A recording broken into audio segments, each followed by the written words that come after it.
Hello students, Standard 12 English Second Language, Unit 7, Read 1, Monkey's Paw, વાંદરાનો પંજો. વિદ્યાર્થી મિત્રો, આપણે last લેક્ચરમાં જોયું કે સાર્જન્ટ મેજર મોરિસે શ્રીમાન વ્હાઇટને પંજો આપ્યો અને મિસ્ટર વ્હાઇટે 200 પાઉન્ડની ઈચ્છા વ્યક્ત કરી. બીજા જ દિવસે એમના ઘરે કોઈ એક સજ્જન આવ્યા અને એમણે એમનો પરિચય આપતા કહ્યું કે હું મો એન્ડ મેગિન્સ કંપનીમાંથી આવું છું. અને એ સાંભળીને વૃદ્ધા છે એટલે કે મિસિસ વ્હાઇટ છે એ ચોંકી ગયા અને એમણે પૂછ્યું કે કંઈક અજુગતું બન્યું હોય એવું લાગે છે. ત્યારે આગંતુક જે હતા, જે વિઝિટર મુલાકાતી જે હતા, એમણે એવું જણાવ્યું કે તમારા દીકરાને હર્બર્ટને ખૂબ છે ઈજા પહોંચી છે, પરંતુ હવે તેમને પીડા નથી થતી. હવે એવું જ્યારે એમણે કહ્યું ત્યારે ખરેખર વૃદ્ધાને એવું કહેવા પાછળનો અર્થ સમજાઈ ગયો અને એ ખૂબ ડરી ગયા અને એ ધ્રુજતો હાથ છે એમના પતિના હાથ ઉપર એમણે મૂક્યો અને ખાસ કરીને લાંબા સમય સુધી શાંતિ છવાઈ ગઈ. અને ત્યારબાદ આગંતુકે દુઃખ વ્યક્ત કર્યું અને વળતર માટે જે ઓલું પૈસાનું પરબીડિયું જે સાથે લાવ્યા હતા 200 પાઉન્ડનું, એ આપ્યું. અને 200 પાઉન્ડનું પરબીડિયું આપતાની સાથે શ્રીમાન વ્હાઇટે એમને પૂછી નાખ્યું કે આમાં કેટલા રૂપિયા છે, કેટલા પાઉન્ડ છે, કેટલા છે? અને ત્યારે જવાબ એમને મળ્યો કે 200 પાઉન્ડ. શ્રીમાન વ્હાઇટને ખૂબ આ સમજવું અઘરું થઈ પડ્યું. એ આપણે લાસ્ટ લેક્ચરમાં જોયું. અને છેલ્લે તે બેહોશ થઈ જાય છે, મૂર્છિત થઈ જાય છે, બેભાન થઈ જાય છે. અને હવે આપણે જોઈએ આગળ. He was filled with sorrow at the turn of events. Turn of events એટલે ઘટનાએ જે રીતે વળાંક લઈ રહી હતી. ટર્ન એટલે વળાંક લેવો. વિદ્યાર્થી મિત્રો, ફિલ્ડ વિથ એટલે નાથી ભરાઈ જવું, સોરો એટલે દુઃખથી, ટર્ન એટલે કે અહીંયા વળાંક લેવો, ઇવેન્ટ્સ એટલે ઘટના. ઘટના જે રીતે વળાંક લઈ રહી હતી એનાથી એ ખૂબ વ્યથિત થઈ ગયા, દુઃખી થઈ ગયા. મિસ્ટર વ્હાઇટની વાત છે આ. શ્રીમાન વ્હાઇટ છે એ ઘટના જે રીતે વળાંક લઈ રહી હતી એનાથી એ દુઃખી થઈ ગયા. His wish was granted at the cost of his son's life. His wish was granted. Wish granted એટલે ઈચ્છા પૂર્તિ થઈ. એમની ઈચ્છા પૂર્તિ થઈ. એટ ધ કોસ્ટ એટલે ના ભોગે, ઓફ હિઝ સન્સ લાઈફ એમના દીકરાના જીવનના ભોગે, જિંદગીના ભોગે એમની ઈચ્છા પૂર્તિ થઈ. અહીંયા બરાબર તમે સમજી ગયા હશો. 200 પાઉન્ડ એમને મળી ગયા, પરંતુ એમણે એમનો દીકરો ગુમાવી દીધો.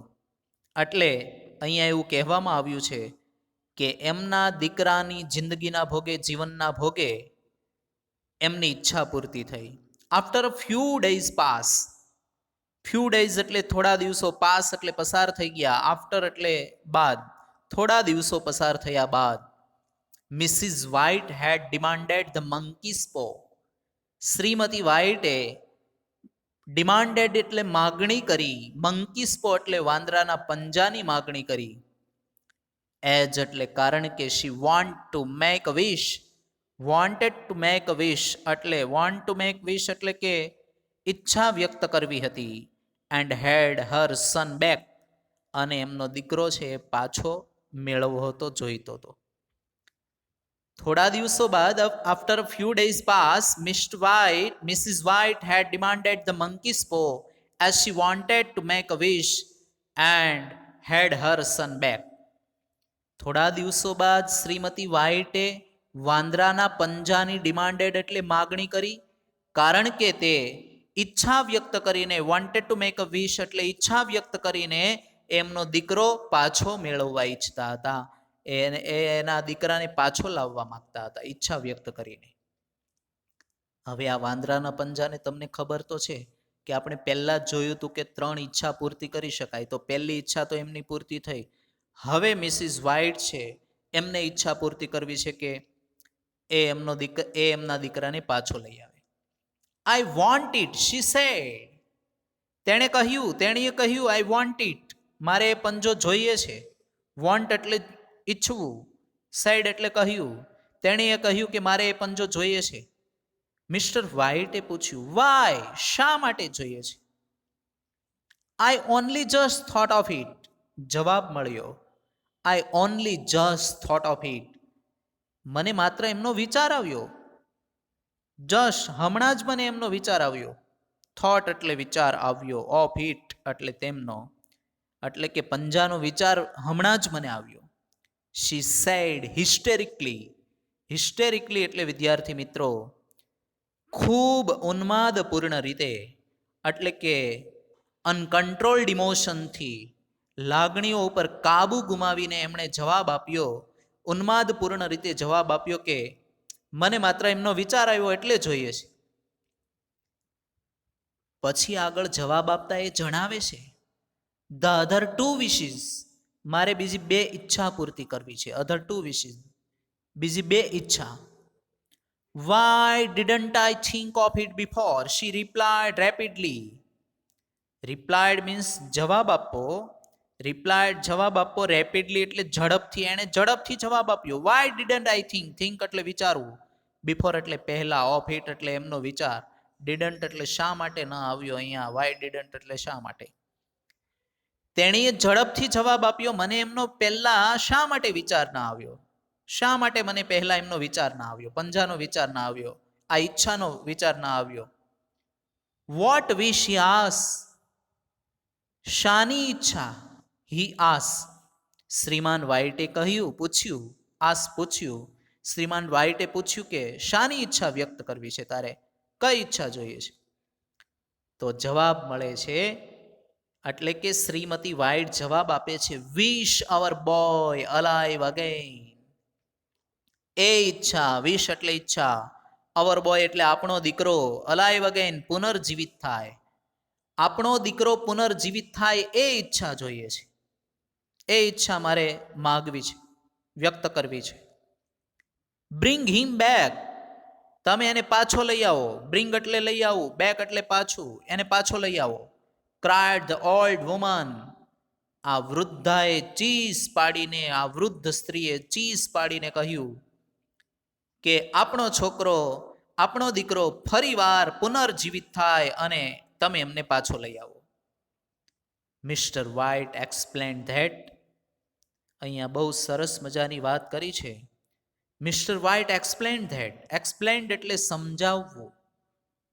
મિસ્ટર વ્હાઇટે એમને સમજાવ્યું કે not only had herbert been dead 10 days, had been dead એટલે મૃત્યુ પામ્યો હતો, 10 days એટલે 10 દિવસ થઈ ગયા. હર્બર્ટ મૃત્યુ પામ્યો, એમના 10 દિવસ થઈ ગયા. નોટ ઓનલી એટલે એટલું જ પૂરતું નથી, બટ ઓલ્સો પરંતુ, that is body had been decayed beyond recognition, પરંતુ એમનું શરીર હેડ બીન ડિકેડ એટલે કોહવાઈ ગયું હશે, સડી ગયું હશે. ડિકેડ મીન્સ રોટન, સડી ગયું હશે, કોહવાઈ ગયું હશે, એમનું શરીર કોહવાઈ ગયું હતું. બિયોન્ડ રેકગ્નિશન એટલે કે એમની ઓળખ ન કરી શકાય એ હદે કોહવાઈ ગયું હશે, એને કહી શકાય unable to be identified. Unable to be identified એટલે એમની ઓળખ નહીં થઈ શકે.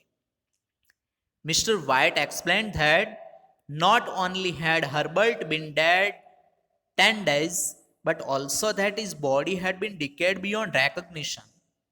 મિસ્ટર વ્હાઇટે કહ્યું કે, સમજાવ્યું કે હર્બર્ટ મૃત્યુ પામ્યો છે, એમના 10 દિવસ થયા, એટલું જ પૂરતું નથી, પરંતુ એમનું શરીર એ હદે કોહવાઈ ગયું હશે કે એમની ઓળખ થઈ શકશે નહીં, એમની ઓળખ ન થઈ શકે એ હદે એમનું શરીર કોહવાઈ ગયું હતું.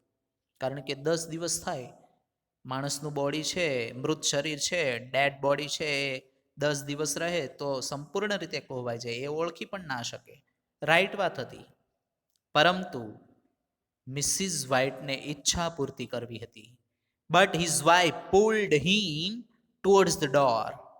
હિઝ વાઇફ એટલે તેમની પત્ની, એટલે કે શ્રીમતી વ્હાઇટ, પુલ્ડ હિમ એમને ખેંચીને લઈ ગયા, ટુવર્ડ્સ ડોર એટલે દરવાજા તરફ, પરંતુ તેમની પત્ની તેમને ખેંચીને દરવાજા તરફ લઈ ગયા. બ્રિંગ હિમ બેક, બ્રિંગ એટલે લઈ આવવું, બેક એટલે પાછું, એમને પાછો લઈ આવો. ડુ યુ થિંક, તમને એવું લાગે છે, તમે એવું વિચારો છો, આઈ એમ ફ્રાઇટન્ડ, ફ્રાઇટન્ડ એટલે ડરી જવું. Of my own son, own son એટલે પોતાનો દીકરો. હું મારા પોતાના દીકરાથી ડરી જઈશ એવું તમે માનો છો?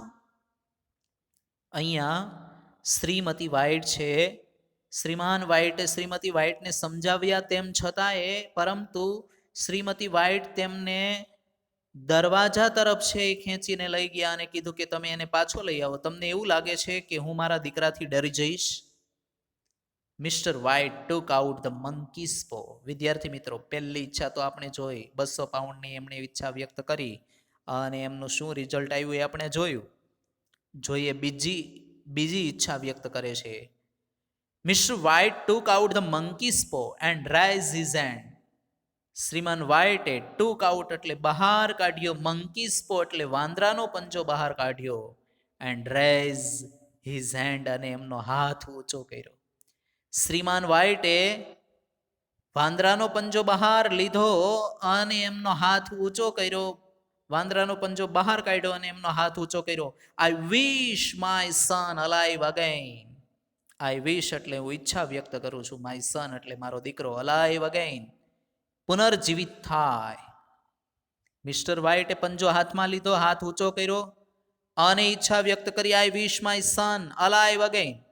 મારો દીકરો પુનર્જીવિત થાય એવી ઈચ્છા હું વ્યક્ત કરું છું. ધ પો ફેલ ઓન ધ ફ્લોર. પો એટલે પંજો, ફેલ એટલે પડી ગયું, ફોલ એટલે પડી જવું ને ફેલ એટલે પડી ગયું. ફોલનું વીટું અને વીટુનું રૂપ છે ફેલ અને ફોલન છે એ વિથડનું રૂપ છે. વિદ્યાર્થી મિત્રો, ફોલ, ફેલ, ફોલન. ધ પો fell on the floor. Floor એટલે કે ભોંયતળિયા ઉપર. પંજો જમીન ઉપર ભોંયતળિયા ઉપર પડી ગયો. એન્ડ આફ્ટર ફ્યુ મોમેન્ટ્સ અને થોડીક ક્ષણ પછી, આફ્ટર એટલે બાદ, ફ્યુ મોમેન્ટ્સ એટલે થોડીક ક્ષણ પછી, ત્યારબાદ થોડીક ક્ષણ બાદ, અ નોક વોઝ હર્ડ. નોક એટલે ટકોરો સંભળાણો, વોઝ હર્ડ, હર્ડ એટલે સંભળાયો, એટ ધ ડોર એટલે વિદ્યાર્થી મિત્રો દરવાજે જે ટકોરા પડી રહ્યા હતા એ સંભળાણો. અહીંયા ડોર, બુક્સની અંદર પણ સ્પેલિંગ મિસ્ટેક છે, ફ્લોરને બદલે અહીંયા ડોર સમજવાનું છે. ધ પો ફેલ ઓન ધ ફ્લોર. પંજો જમીન ઉપર પડી ગયો, ભોંયતળિયા ઉપર પડ્યો અને થોડીક ક્ષણો બાદ દરવાજે ટકોરા સંભળાયા. Who could be that? Who could that be? Who could that be? તે કોણ હોઈ શકે? Who could that be? તે કોણ હોઈ શકે છે? ઇન્ક્વાયર્ડ મિસ્ટર વ્હાઇટ. ઇન્ક્વાયર્ડ એટલે પૂછ્યું, મિસ્ટર વ્હાઇટે પૂછ્યું, શ્રીમાન વ્હાઇટે પૂછ્યું કે તે કોણ હોઈ શકે? તો વિદ્યાર્થી મિત્રો, અને હવે એમનો જવાબ છે એ વૃદ્ધા આપે છે. That must be my son, replied the old lady. Must be એટલે હોવો જ જોઈએ, માય સન એટલે મારો દીકરો, એ મારો દીકરો જ હોવો જોઈએ. રિપ્લાઇડ ધ ઓલ્ડ લેડી, એ વૃદ્ધાએ જવાબ આપતા કહ્યું કે મારો દીકરો જ હોવો જોઈએ. And rain towards the door, અને દરવાજા તરફ દોડી ગયા. રેન એટલે દોડી જવું, ટુવર્ડ્સ એટલે તરફ, ધ ડોર એટલે દરવાજા તરફ. એ દરવાજા તરફ દોડી ગયા. મિસ્ટર વ્હાઇટે પૂછ્યું કે તે કોણ હોઈ શકે છે? અને ત્યારે વૃદ્ધાએ, એ વૃદ્ધ સ્ત્રીએ જવાબ આપ્યો કે મારો દીકરો જ હોવો જોઈએ, અને એ દરવાજા તરફ દોડી ગયા. Don't let it in. Don't late પરવાનગી ન આપવી, ઇટ ઇન એટલે કે અંદર આવવાની, એમને અંદર આવવા દેતી નહીં તું. ફોર ગોડ સેક, ભગવાનની ખાતર, ઈશ્વરની ખાતર તું એમને અંદર નહીં આવવા દેતી. Cried Mr White shivering in fear. Cried એટલે ચીસ પાડીને કહ્યું, મિસ્ટર વ્હાઇટ એટલે શ્રીમાન વ્હાઇટે, શિવરિંગ એટલે ધ્રુજતા, ઇન ફિયર એટલે ડરથી, ભયથી ધ્રુજતા શ્રીમાન વ્હાઇટે ચીસ પાડીને કહ્યું કે ભગવાનને ખાતર તું એને અંદર નહીં આવવા દેતી. તો વિદ્યાર્થી મિત્રો, આપણે આ બીજી ઈચ્છા જે વ્યક્ત કરી એ આપણે જોઈ કે બીજી ઈચ્છા જેવી વ્યક્ત કરી, શ્રીમતી વ્હાઇટે કહ્યું કે મારો દીકરો મારે પરત જોઈએ, બરાબર. એટલે શ્રીમાન વ્હાઇટે પંજો હાથમાં લીધો અને એમણે ઈચ્છા વ્યક્ત કરી કે મારો દીકરો છે, હું એવું ઈચ્છું છું કે મારો દીકરો પુનર્જીવિત થાય. પંજો ઝડપથી જમીન ઉપર પડે છે, ભોંયતળિયા ઉપર પડે છે, દરવાજે ટકોરા સંભળાય છે, અને જ્યારે એ જાય છે ખોલવા માટે ત્યારે મિસ્ટર વ્હાઇટ એમને ચેતવી દે છે, ચેતવણી આપે છે, ખાસ કરીને કહે છે કે તું ભગવાનને ખાતર એને અંદર નહીં આવવા દેતી. એટલે શ્રીમાન વ્હાઇટ અહીંયા ગભરાયેલા છે, પૂર્ણ રીતે ગભરાઈ ગયા છે, અને શ્રીમતી વ્હાઇટને ભય નથી, કારણ કે એમને એમના દીકરાને પાછા લાવવાની ઈચ્છા છે. તો વિદ્યાર્થી મિત્રો, હવે આપણે આ ઘટના આગળ કઈ રીતે વધે છે અને વળાંક કઈ રીતે લે છે એ આપણે નેક્સ્ટ લેક્ચરમાં જોઈશું.